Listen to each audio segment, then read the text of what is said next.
이재모 대표하고는 게임주 얘기를 좀 하겠습니다. 오늘 게임주도 강하네요. 그렇습니다. 일단은 뭐 전반적으로 시장 네. 자체는 좋은 상황인 것 같고요. 지금 눈에 띄는 종목이 크래프톤이라고 하는 기업이 일단 시가총액 상위에 있는 기업들 중에서는 가장 좀 많이 오르는 모습을 좀 보이고 있습니다. 이 시각 현재 7% 정도의 지금 오름세를 나타내고 있고요.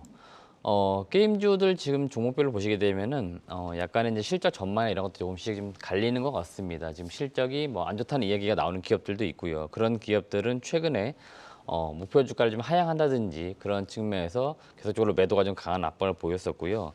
크래프톤은 상대적으로 볼 때는 실적은 좀 견조한 것으로 보입니다. 뭐 만족할 만한 실적은 아닐 것 같습니다만은 여튼 워낙에 크래프톤 같은 경우에는 1분기 상당히 영업이익이 좋았습니다. 1분기 영업이익이 한 3천억 이상 나왔었기 때문에 2분기 지금 컨센서스 상황으로 볼 때는 한 1,700억 정도 좀 예상이 되고 있는데 작년하고 좀 소폭 비슷하거나 감소하는 수준입니다. 그래서 만족스럽지는 않지만 상대적으로 볼 때 다른 게임주들하고 비교했을 때는 나름대로 선방하는 실적인 것으로 보이고요.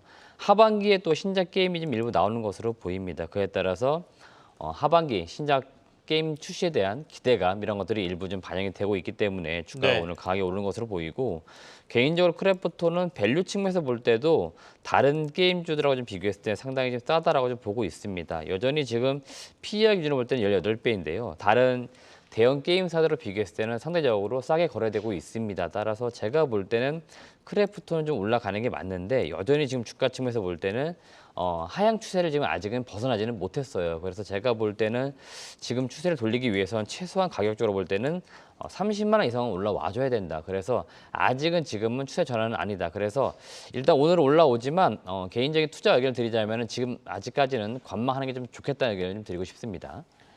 크래프톤 외에도 오늘 위메이드도 강세지 않습니까? 위메이드는 이제 본인들은 게임 회사 아니고 플랫폼 회사다라고 주장을 하고 있는데 그렇게 보면 오늘 가상자산에 오르는 게 위메이드 주가는 끌어올린다 이렇게 봐도 되나요? 일단 제가 볼 때는 위메이드는 게임주 뭐 영향보다는 네. 앞서 앵커님 말씀해 주신 것처럼 가상자산 영향이 좀 큰 것으로 보입니다. 오늘도 소위 말하는 이제 가상자산 관련된 기업들이 많이 오르는 게 또 시장의 특징인 것 같은데 위메이드 같은 경우에도 그 위믹스라고 하는 이제 어떻게 보면 가상화폐를 이제 직접적으로 런칭해가지고 지금 판매를 실제로 하고 있고 대표이사 자체도 지금 코인으로 자기가 월급 받겠다고 했기 때문에 그만큼 자신감을 가지고 있고 게임보다는 위믹스 플랫폼 이런 쪽으로 좀 가려고 하고 있습니다. 그래서 아마 그런 영향이 좀 더 크다 이런 개인적인 생각을 좀 갖고 있습니다. 네, 알겠습니다. 오늘 게임주들도 같이 동반해서 올라가고 있기 때문에 게임주 관련 얘기를 좀 해봤고요. 소영 캐스터, 오늘 시장에서 가장 강한 업종은 어디예요, 그러면? 네, 오늘 금융주가 아무래도 대장이라고 볼 수 있을 텐데요. 네네. 그중 아까 정준혜 캐스터가 실적 전망을 살펴봤던 종목 중에 KB금융이 현재 4%의 상승을 보이고 있습니다. 하지만 살펴보면 목표가를 좀 내려자는 의견들이 많았는데 오늘 이렇게 불을 뿜는 건 단기적인 관심으로만 보는 게 좋을까요? 이재모 대표님은 어떻게 생각하시나요? 일단 제 개인적인 생각은 최근 이제 은행주가 바닥에서 약간 올라오는 모습을 보이고는 있는데요. 일단 미국 쪽 이제 은행 업체들, 투자은행들이 실적을 좀 잘 발표하면서 특히 지난주 이제 시티은행이 좋은 실적을 발표를 하면서 주가를 약간 끌어올려주는 모습을 나타낸 것 같고요. 제가 볼 때는 지금 이 시세는 단기적으로 좀 그칠 가능성이 있다고 좀 보고는 있습니다. 왜 그러냐면은 일단 뭐 내일 그다음에 모레 그 해가지고 실적은 나올 건데 실적이 나온 이후에 주가 방향성이 중요할 것으로 보이는데 이 실적이 나온 이후에는 제가 볼 때는 주가는 좀 빠지지 않을까 생각을 하고 있습니다. 그 이유가 상반기까지는 여튼 이자 수익이 상당히 좋았는데 하반기는 이자 수익이 좀 감소할 거라는 전망이 나오는 것 같습니다. 그래서 아마 목표 주가를 좀 증권사들이 내리고 있는 이유도 여기에 있는 것으로 보여요. 그러다 보니 당연히 지금 은행주 수심에 좀 약간의 훼손되는 것으로 보이고 이미 지금 금융당국에서 규제를 좀 발표를 했습니다. 그래서 대출 금리를 좀 올리는 것에 있어가지고 약간의 부담을 가질 수밖에 없는 그런 시즌인 것 같아요. 그래서 아무래도 은행주들은 지금 잠깐 이게 올라온 상황에서 네. 실적이 나온 이후에는 좀 빠지지 않을까라고 조심스럽게 좀 전망해 보겠습니다. 금융주에 대해서 일단은 지금 상승은 하고 있는데 이러다가 또 좀 빠질 가능성도 있다라고 언급을 해주셨습니다. 투자자들에게 참고하시길 바라고요. 어제 이제 시장을 좀 지배했던 거는 애플이죠, 애플. 애플의 이제 긴축 경영 이 부분이 시장을 좀 안 좋게 만들면서 LG이노텍이 좀 빠졌거든요. 근데 오늘은 이제 반등에서 성공을 했는데 이 이슈를 앞으로 어떻게 우리가 해석해야 될지 좀 해석을 해봐야 될 것 같아요. 일단 뭐 전반적으로 경기 자체가 경기 침체 이슈가 좀 계속되고 있습니다. 네. 그러니까 당연히 이제 대기업들은 아무래도 위축을 지금 할 수밖에 없어요. 무언가 투자를 좀 하려고 했다가도 약간 좀 뒤로 미룬다든지 그 다음에 투자 금액을 좀 약간 줄인다든지 이렇게 할 수밖에 없는 것 같습니다.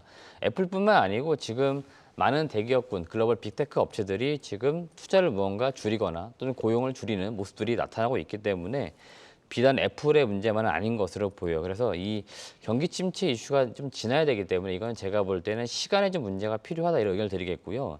LG 이노텍도 아마 애플이 이제 뭐 긴축적인 부분들 이야기를 했기 때문에 주가 영향을 받은 것으로 보이는데 LG 이노텍이 여튼 뭐 애플 쪽 많이 납품을 하기 때문에 영향을 네. 안 받을 수는 없습니다. 그래서 LG 이노텍, 뭐 LG전자 이런 기업들이 당연히 그 영향을 받을 수밖에 없는데 여튼 장기적으로 볼 때는 이런 기업들은 계속해서 좋아질 수밖에 없고요. 지금의 어떤 긴축에 대한 분위기는 향후엔 다시 좀 좋아질 수는 있습니다. 뭔가 다시 투자가 호전된다든지 이렇게 될 경우에는 어떻게 보면 다시 수혜를 보는 기업들로 바뀔 수 있으니까 이거는 앞서 말씀드린 것처럼 시간이 좀 해결해 줄 문제다 이렇게 말씀드리겠습니다. 애플 이슈로만 놓고 보면 이제 그런 해석도 받을 수 있고 LG이노텍은 어떻게 보면 국내 시장에서는 PCB 업체 대장주로 꼽지 않습니까? 그러니까 뭐 심텍이라든지 LG이노텍 같이들 움직이고 있었거든요. 그 PCB 업체들과 관련돼서는 어떻게 보고 계세요? 최근에 PCB 업체들이 주가가 좀 낙폭이 있었다가 네. 다시 좀 올라가는 모습을 보이고 있습니다. 뭐 심텍이나 해성DS, 대덕전자 이런 기업들이 지금 약간 올라오는 모습을 보이고 있는데 어떻게 보면 실적 대비했을 때 워낙에 많이 빠졌습니다. 이런 기업들은 그래서 좀 그런 것으로 보이고 LG 이노텍도 이제 PCB 특히 최근에 이슈가 되고 있는 이제 FP, 뭐 FC BGA 이와 관련돼서 투자를 조금씩 하고 있는데 제가 볼 때는 일단 삼성전기와 좀 비교를 할 수밖에 없는데 투자 규모가 좀 작은 것 같아요. 일단은 네네. LG 이노텍이 PCB 업체로서 무언가 두각을 더 나타내려면은 투자 금액을 좀 키워야 됩니다. 지금 삼성전기가 대략 지금까지 투자한 이야기를 보시게 되면 한 2조 가까이 이야기를 했고 향후에는 뭐 5조 원 가까이 그다음에 기간적으로 볼 때 최장 2026년까지 투자한다. 그래서 우리가 이 FC, BGA 이런 쪽에서 뭔가 두각을 나타내겠다 이렇게 하고 있는데 LG 이노텍은 생각보다는 소극적입니다. 지금까지 투자한 금액이 대략 한 5천억 규모 정도 될 것으로 보여요. 이것도 작년 연말 정도에 나왔던 이야기고 올해는 아직까지는 투자 이야기가 없습니다. 이쪽으로. 그러다 보니까 아무래도 이 PCB 쪽으로 모멘텀을 받기보다는 계속해서 전장이나 뭐 이런 쪽으로 관심을 많이 받는 것으로 보입니다. 알겠습니다. 서영 캐스터, 오늘 현대차, 기아도 괜찮죠, 주가? 네, 맞습니다. 오늘 아무래도 낙폭 과대 섹터가 더 네. 강하게 탄력받으면서 살짝 못 봤는데 현대차와 현대위아, 현대모비스까지 동반 상승하면서 현대차가 벌써도 19만 원 선을 넘고 있습니다. 내일 실적 발표를 앞두고 있는데 내일 실적이 나오면 이슈가 소멸될 거라고 보시나요? 아니면 더 잘 갈 수 있을 것이라고 보시나요? 일단 내일 실적을 좀 발표하면서 어떻게 이야기를 전달하느냐가 매우 중요할 것으로 보이는데 일단 제 개인적 생각으로는 이슈가 소멸되기보다는 그 이후에 더 올라갈 가능성이 있다라고 저는 보고 있습니다. 그래서 일단 자동차 섹터 전반적으로 볼 때는 상반기보다는 하반기가 조금 더 좋을 수도 있다 이런 의견을 좀 가지고 있기 때문에 여러분들도 그런 시각으로 좀 시장을 보시면 좋을 것 같고요.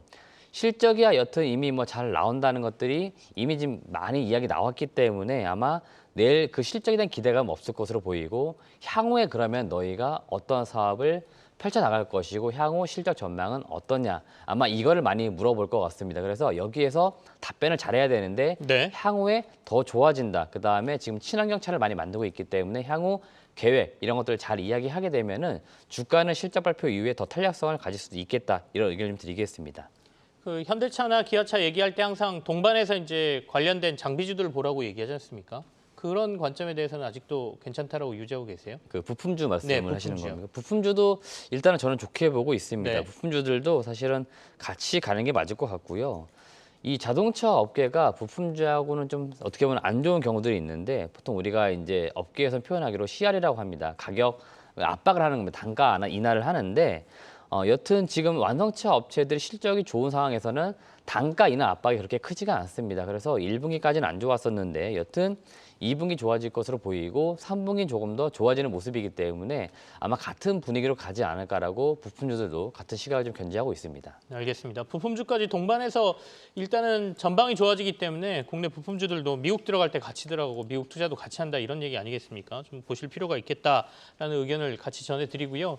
오늘 좀 특이한 게 시장에서 교육주들이 오릅니다. 교육 관련 회사들이 오르는데 특별한 이유를 저희가 찾아볼 수 있나요? 지금 저도 교육주들은 크게 지금 시장에서는 관심을 안 보고 있었기 때문에 네네. 지금 오른지 몰랐는데 종목별로 보시면 아이스크림 에듀가 지금 한 6%대 가장 많이 오르는 것 같고 애니능률도 지금 한 2%대 정도 오르는 모습입니다. 일단 제가 보는 관점에서는 특별히 지금 오르는 이슈는 찾기는 어려운 것 같습니다. 지금 뉴스 플로우로는 나오는 것은 없는 것으로 네네. 보이고요. 일단 시장이 일단 올라오는 과정에서 지금 수급적으로 올라오는 모습인 것 같고 아이스크림 에듀도 지금 한 6%대 올라오는데 지금 특별히 지금 나오는 이슈는 없어 보입니다. 뉴스상으로도 없기 때문에 제가 보는 관점에서는 지금 특별히 오르는 이유는 찾기는 어렵다 이렇게 말씀드리겠습니다. 일부 뭐 언론 지상에서 나온 얘기로는 이제 코로나가 워낙 유행이다 보니까 다시 온라인 교육에 좀 관심이 간다 이런 얘기도 있는데 오늘 어쨌든 시장에서 봤을 때 교육 관련주들이 강하게 오르는 모습들이 좀 포착이 되고 있습니다. 소영 캐스터, 우리 이제 완성차 보고 교육주까지 봤거든요. 또 어떤 거 봐야 될까요? 오늘 또 네이버와 카카오를 좀 살펴보고 싶은데요. 현재 3%의 상승을 넘어서 네이버 같은 경우에는 4%까지 상승폭을 확대하고 있습니다. 미국에서 기술주들이 반등을 보이면서 탄력받고 있는데 사실 이 주 종목은 실적에 대한 의견도 별로 좋지 않고 계속 장기적으로 봐야 한다는 의견도 많은데 이렇게 오늘 올라가는 건 어떻게 보는 게 좋을까요?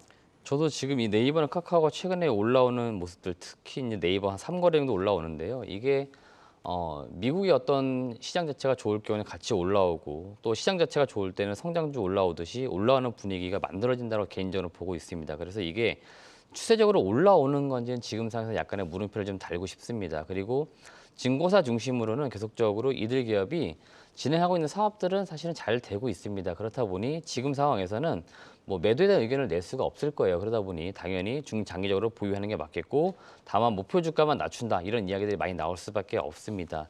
네이버, 카카오 지금 다 같은 방향인 것으로 보이고 네이버만 하더라도 지금 고점이 46만 원, 작년 7월이었습니다. 1년 전인데요. 지금 거의 주가가 최저점 22만 원대, 그러니까 반토막이 난 상황이기 때문에 지금 바닥이다라고 예견할 수 없지만 여튼 추세적으로 볼 때는 좀 횡보를 하는 모습은 일부 보이는 것으로 보이고 네. 지금 더 올라오려면은 지금 주가가 20만 원대 나름 유지는 해줘야 될 것 같습니다. 네이버 같은 경우에. 그래서 제가 볼 때는 지금은 일단 매수 시점은 아닌 것 같아요. 그래서 매수는 하지 마시고요. 보유하신 분들도 추가 매수 지금 고려하시는 분도 있을 것 같은데 추가 매수도 제가 볼 때 지금은 아닌 것 같아요. 그래서 추가 매수도 좀 시기를 좀 더 늘려가지고 한 9월 이후 그때 이후로 네. 보는 게 좋겠다는 의견을 좀 드리고 싶습니다. 오늘 또 시장에서 범한 퓨얼셀이 한 5%대 강세를 나타내고 있는데요. 한 상장한 지 한 달 정도 된 종목이죠. 이재보 대표하고 범한 퓨얼셀 좀 점검해 볼까요? 네, 일단 범한 퓨어셀이 지금은 이제 주가 약간 내려왔지만 네. 장중 10% 이상 이제 급등했던 모습인데요. 암모니아 기반의 뭐 연료연지를 개발한다. 그래서 실증 테스트에 들어간다. 이런 소식이 전해지고 있었기 때문에 어제도 좀 주가가 강했던 것으로 보이고 오늘도 강했던 것으로 보이고요.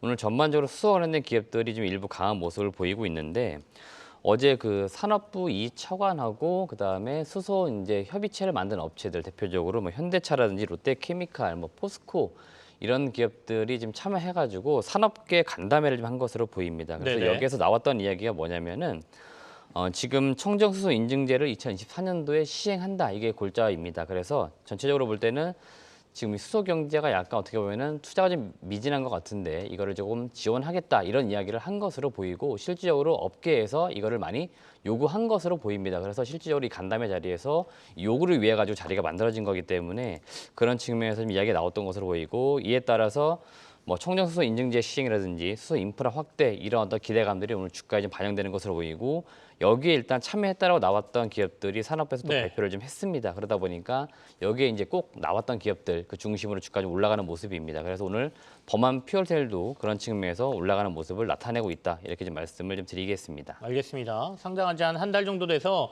모르시는 분들도 있을 텐데 범한 퓨얼셀 오늘 좀 강세를 보이고 있습니다. 같이 점검을 해봤고요. 소영 캐스터, 미국에서는 항공주랑 약간 리오프닝 관련된 여행주들도 괜찮았었거든요. 국내 리오프닝 관련주들 중에 좀 눈에 들어온 데들이 있어요? 국내 리오프닝 관련주들도 오늘 거의 전업종이 오르기 때문에 네네. 빨간불을 켜내고 있긴 한데요.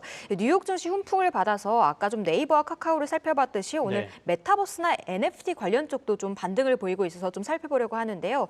현재 디어유가 6%의 강세를 보이고 있습니다. 아까 말씀해 주셨듯이 본업은 좋지만 장기적으로 봐야 한다. 아직 좀 투심 개선이 힘들다라고 얘기해 주셨는데 이쪽도 성장 섹터는 또 어떻게 보는 게 좋을까요? 이재모 대표님.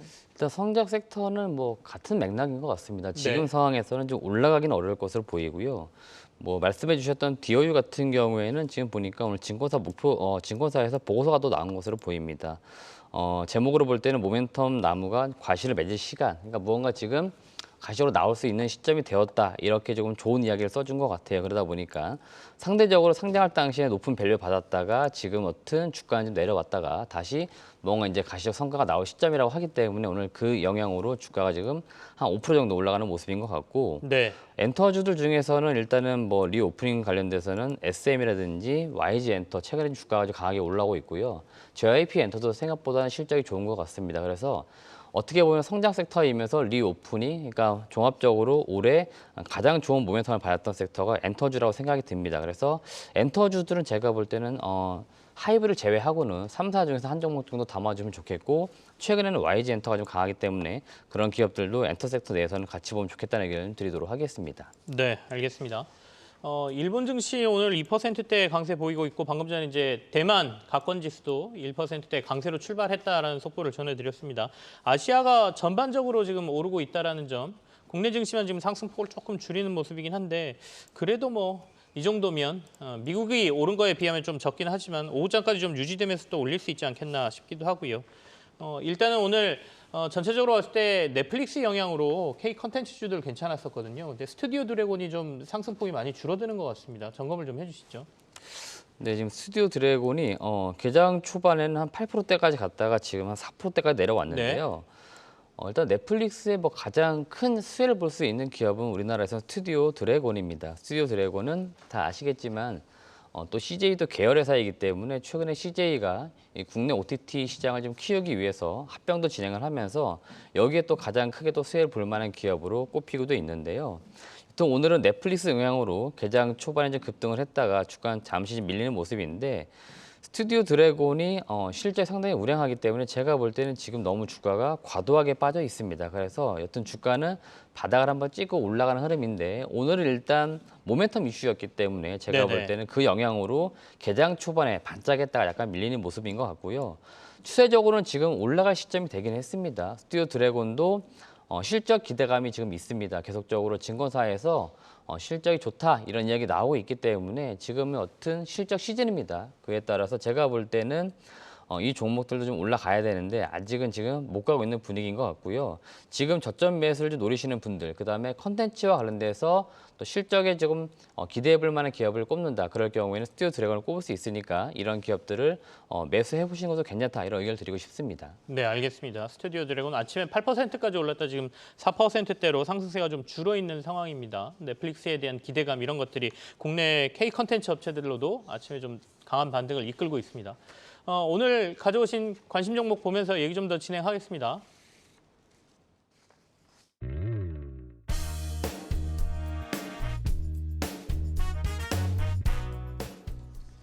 네, 이재무 대표가 가져오신 오늘 관심주는 풍산인데요. 풍산과 관련된 내용 점검을 좀 하겠습니다. 풍산은 이제 방산 관련주로 저희가 보면 되는 거죠?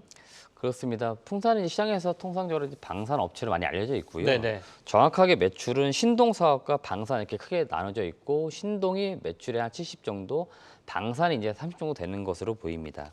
일단 지난주에 그 2분기 실적 발표하는 자리를 굉장히 오랜만에 만든 것으로 보입니다. 그래서 상반기 경영 실적을 이야기했고 하반기 전망 이야기했는데요. 결론적으로 일단 상반기는 상당히 실적이 좋았는데 하반기는 상반기와 비교했을 때는 좋지는 않을 것으로 보입니다. 그럼에도 불구하고 지금 우리가 주목해야 되는 이유는 방산 쪽에 있다고 말씀드리겠는데 일단 첫 번째 투자 포인트는 지금 신동 사업도 상당히 좋은 편입니다. 신동 사업 같은 경우에는 통상 이제 구리와 관련된 사업인데요. 이게 비철 금속이 글로벌 수요가 지금 확대가 되고 있습니다. 자동차라든지 특히 전기차 쪽으로 굉장히 수요가 많은 편이고 재생에너지나 뭐 반도체 이런 쪽으로 많이 사용이 되고 있기 때문에 여기에서 수요가 많은 것으로 보이고 이에 따라서 동사 같은 경우에도 지금 21년도부터 해서 2023년까지 해서 1,000억 정도를 투자하는 계획을 좀 가지고 있습니다. 시설 투자를 늘리고 있다고 보시면 되겠고 방산 쪽에 우리가 주목을 좀 해봐야 되는데 지금 우크라이나, 러시아 이 전쟁 이후에 많은 국가들이 지금 군비를 지금 올리고 있습니다. 그러니까 군비 경쟁이 지금 시작이 되고 있는 그런 상황인 것으로 보이기 때문에 방산 사업을 지금 주목해야 되는 것으로 보이고 풍산도 제가 볼 때는 다른 사업보다는 일단 지금 이 방산 쪽에 포커스를 많이 맞추시면 좋은데 일단 가시적 성과가 언제 나오냐면 2023년인데요. 2023년 되게 되면 K9 저주포에 사용이 되는 장거리형 포탄 매출이 발생이 되는데 5년간 대략 한 1조 원 정도 매출이 나올 것으로 회사에서는 추정을 좀 하고 있습니다. 그에 따라서 이 매출 기대감이 있다라고 보시면 되겠고, 지금 언론 보도에서 나오는 이야기를 보시게 되면 하나 디펜스가 이 K9 자주포를 폴란드 쪽에 수출한다는 이야기 나오고 있습니다. 지금 뭐 사인만 남아있다 이야기가 나오고 있는데, 이 방산 같은 경우에는 한번 들어가기가 어렵지 한번 들어가게 되면 계속적으로 들어가는 경우들이 있고요. 만약이라도 이 하나 디펜스가 폴란드에 K9 자주포를 수출할 경우에는 당연히 그 포탄은 풍산이 만들어서 공급하기 때문에 그 영향을 고스란히 받게 됩니다. 따라서 그 수혜를 좀 받을 수 있으니까 이런 쪽에 많이 관심을 가져보시면 좋을 것 같습니다. 네. 지금 PER 기준으로 볼 때는 3.9배인데 제가 통계 자료를 보니까 역사적으로 한 10년 PER 봤을 때 한 3.5배가 저점이었고 8배가 고점이었습니다. 그러니까 지금은 저점 라인이니까 저평가 가치주로서 한번 보시면 좋겠습니다. 알겠습니다.